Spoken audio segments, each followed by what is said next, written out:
Hi, this is Alfozia Nihar from At Home Tuition. Welcome to our session today. The topic that we are going to discuss in our today's video is inverse of square root function. Finding the inverse of a square root function, it is crucial to sketch or graph the given problem. First, to clearly identify what the domain and range are, we will utilize the domain and range of the original function to describe the domain and range of the inverse function just by interchanging them. We can move on to the examples and see how to find the inverse of a square root function step by step. We are going to do this algebraically. I am going to take examples from the basic level 2 and slowly step by step I am going to increase the difficulty level. Okay, here is the first example. As usual, we are going to assume f of x as y and interchange the x and y's and solve for y. And then finally we will be replacing y as f inverse of x. The same steps that we follow in the other functions. Okay, please look at this example, square root of x plus 3, where x is greater than or equal to negative 3.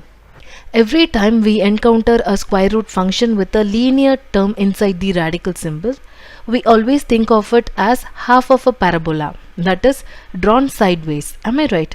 Since this is a positive case of a square root function, we are sure that its range will become increasingly more positive. In plain words, we can say that skyrocket to positive infinity. Am I right? Let me draw the graph for this particular square root function with its domain and range identified. Please look at the graph. This is the graph for positive square root of x plus 3, and the domain is for x greater than or equal to negative 3, and the range is from 0. It is greater than 0. So from this point we will have to solve for the inverse algebraically by following the suggested steps. We know these steps. Okay, basically we replace f of x by y, interchange x and y in the equation, solve for y, which soon will be replaced by the appropriate inverse notation f inverse of x, and we finally state the domain and range of the inverse function. Okay, so remember to use the techniques in solving radical equations. You can refer a previous video to solve for the inverse.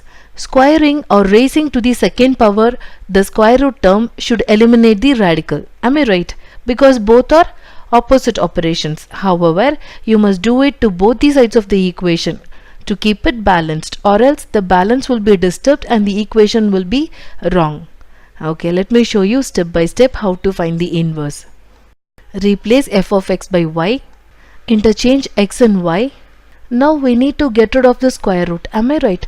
That is why I am going to square both the sides of the equation as we discussed earlier. So if you square the right side, square and the square root will get cancelled out and you will be left over with y plus 3 on the right side of the equation. Now we need to isolate y. So subtract 3 from both the sides. We have isolated y, so now replace y by f inverse of x. Now we have to write the domain and range for this function. It is just the interchanging. So domain would be x greater than or equal to 0 and range would be y greater than or equal to negative 3. That's it for this example. Please make sure that you verify the domain and range of the inverse function from the original function. They must be opposite to each other. Does this make sense to you? So placing the graphs of the original function and the inverse in one coordinate axis, you can understand the symmetry as usual we do in the other functions. Okay, let me show you the graph. I have drawn both the graphs and I have drawn the y equal to x line. Can you see the symmetry along the line y equal to x? This is the line y equal to x, the green dashed line. Hope you're clear with this example now. Okay, let us move on to the next example where the condition is same, but I'm going to take a negative square root. The first example is positive square root. Here is the second example. Please read the question carefully. There is a negative sign before the square root. Am I right? So this function is the bottom half of a parabola because the square root function is negative. That negative symbol is just negative 1 in disguise. Okay, now let me show you the graph for this one. So this is the graph for the negative square root of x minus 1 and the domain is x greater than or equal to 1 and the range would be less than or equal to 0. So in solving the equation, squaring both the sides of the equation will make that -1 disappear. Since -1 the whole square is nothing but -1 times -1, which is equal to 1. So its domain and range will be the swapped version of the original function as usual. Okay, let us start doing the inverse step by step algebraically. Rewrite f of x as y. Interchange x and y. Now it's time to get rid of the square root. So I'm going to square both the sides of the equation. If I square the left side, I'll get x square. If I square the right side, what will happen? Negative times negative will become positive, and square root times square root will become just the term under the radical. So y minus 1 will be left over on the right side. Adding 1 on both these sides, we will get replace y by f inverse of x. So what would be the domain for this one? X square plus 1. So the domain would be x less than or equal to 0, and the range would be, the domain for this function would be x less than or equal to 0, and the range would be y greater than or equal to 1. Hope you're clear with this example. Okay, let me take one more example and show you. Third example is, I have a linear expression under the root, but I have plus sign in between. In the previous example, I had negative sign. Okay, first let me graph the function.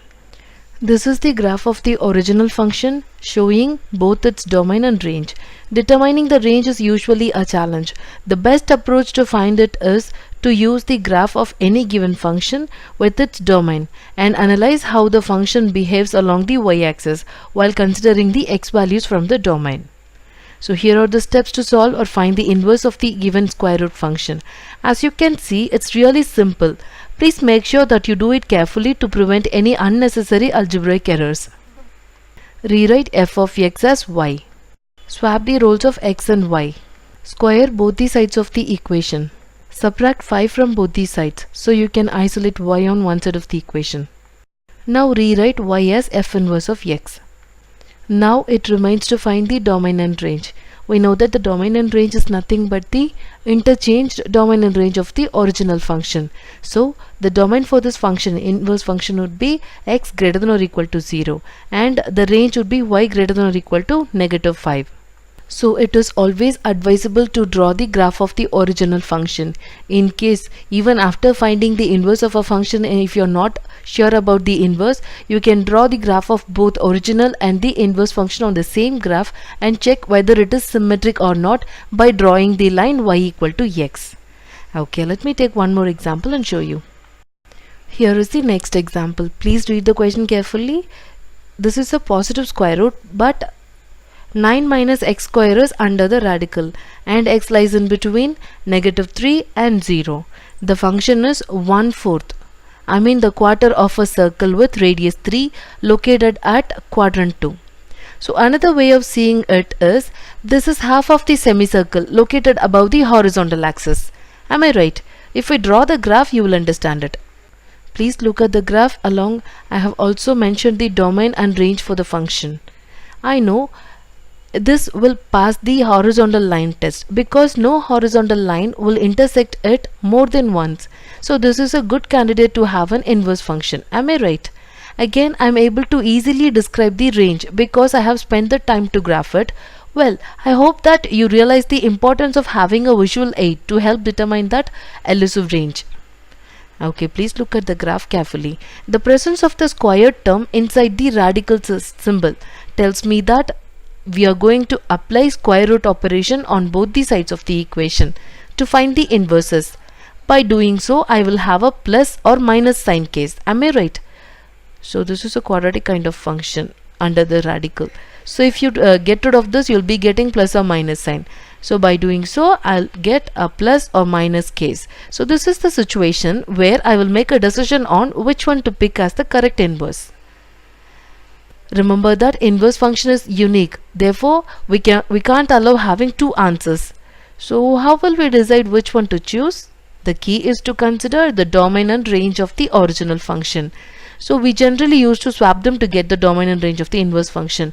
So use this information to match which of the two candidate functions satisfy the required condition.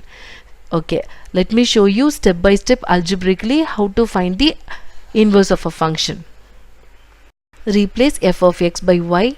interchange x and y, square both the sides of the equation. So we will get subtract 9 from both these sides so that y term will be isolated on one side of the equation. Divide both the sides of the equation by negative sign or negative 1 so that we can get rid of this negative sign from the y squared term. We need the value of y, but we have y square here. So I'm going to take square root on both the sides of the equation. If I take the square root, I'll get plus or minus sign before this function 9 minus x square, and on the right side I'll get y. Now replace y by f inverse of x. Now let me list out the domain and range for both the functions. Before that, I'm going to write the answers separately. First one with positive sign and the second one with negative sign. Please note that I have listed the domain and range for both the function, but for the positive case, the range does not apply to the positive square root case because the function is part of a top half of the circle. It can't dip down below y equal to 0. But for the second one, the range works perfectly with the negative square root case because the function is a part of the bottom half of a circle. Am I right? So although they have the same domain and the range, here is the tiebreaker. Range is the tiebreaker here. The range tells us that the inverse function has a minimum value of y equal to negative 3 and maximum value of 0. The positive square root case fails this condition since it has a maximum at 0 and maximum at 3 and minimum at 0. The negative case must be the obvious choice even with further analysis. Hope you're clear with all the examples we discussed in today's class. You have to understand the difference between each and every example, so you will understand the concept separately. You always have to compare the problems and learn the differences so that it will be easier for you to remember the concept step by step. In case if you have any question, you can let me know. Thanks for watching.